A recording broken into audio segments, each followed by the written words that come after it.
Hello friends, నేను రాజు గారు.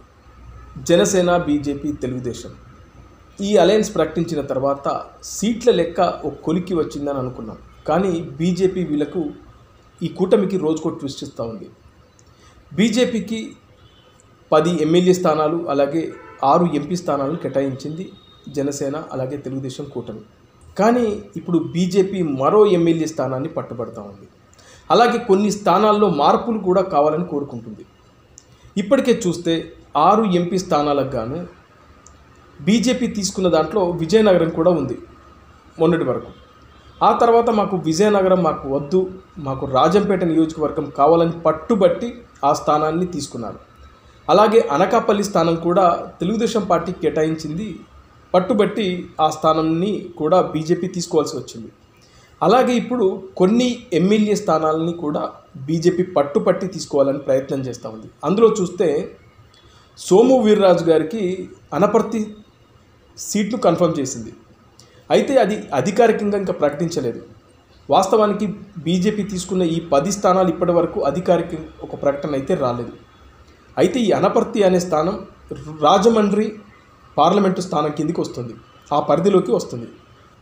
అయితే సోము వీర్రాజు గారు చెప్తుంది ఏంటంటే, నాకు ఈ అనపర్తి స్థానం వద్దు, ఇక్కడి నుంచి నాకు పోటీ చేసే ఉద్దేశమే లేదు, ఇస్తే నాకు రాజమండ్రి సిటీ ఇవ్వండి లేదా రాజమండ్రి రూరల్ ఇవ్వండి, ఎందుకంటే రాజమండ్రి పార్లమెంటు స్థానం కిందికి వచ్చే ఈ 2 స్థానాలే నాకు కావాలి, అప్పుడే మా పార్లమెంటు అభ్యర్థి కూడా గెలిచే అవకాశాలు ఉంటాయని ఆయన చెప్తా ఉన్నారు. అయితే ఇక్కడ చూస్తే రాజమండ్రి సిటీ బీసీలకు కేటాయించింది టీడీపీ, ఇక్కడ నుంచి మార్చే ఛాన్సే లేదు. అలాగే ఇక్కడ మరో స్థానం రాజమండ్రి రూరల్, ఈ స్థానాన్ని కావాలని గట్టిగా పట్టుబడుతున్నాడు సోము వీర్రాజు. అయితే ఈ స్థానం తెలుగుదేశం పార్టీ సీనియర్ నాయకుడైనటువంటి గోరంట్ల బుచ్చే చౌదరికి కేటాయించారు. ఆల్రెడీ ఈ స్థానంలో మొన్నటి వరకు కందుల దుర్గేష్కు కేటాయించిన తర్వాత జనసేన పార్టీ ఈ గోరంట్ల బుచ్చే చౌదరి ఒత్తిడి తట్టుకోలేక జనసేన అధినేత పవన్ కళ్యాణ్ గారు, చంద్రబాబు నాయుడు గారు ఇద్దరు కలిసి కందుల దుర్గేష్ని నిడదవోలుకు పంపించారు.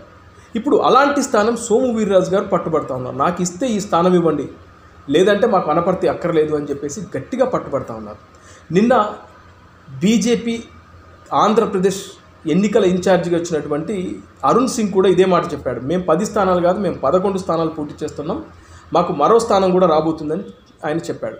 ఈ లెక్కలన్నీ చూస్తూ ఉంటే ఇప్పుడు మరొక స్థానం ఎవరి నుంచి లాగుతారు? ఇప్పటికే జనసేన పార్టీకి 21 స్థానాలు, అంటే ఆ 24 ప్రకటించిన తర్వాత 3 స్థానాలు జనసేన పార్టీ త్యాగం చేయాల్సి వచ్చింది. ఇలాంటి సమయంలో బీజేపీ మరో స్థానం కూడా కోరుకుంటుంది. అందులో అది తంబలపల్లి లేదా రాజంపేట నియోజకవర్గం కోరుకుంటుంది.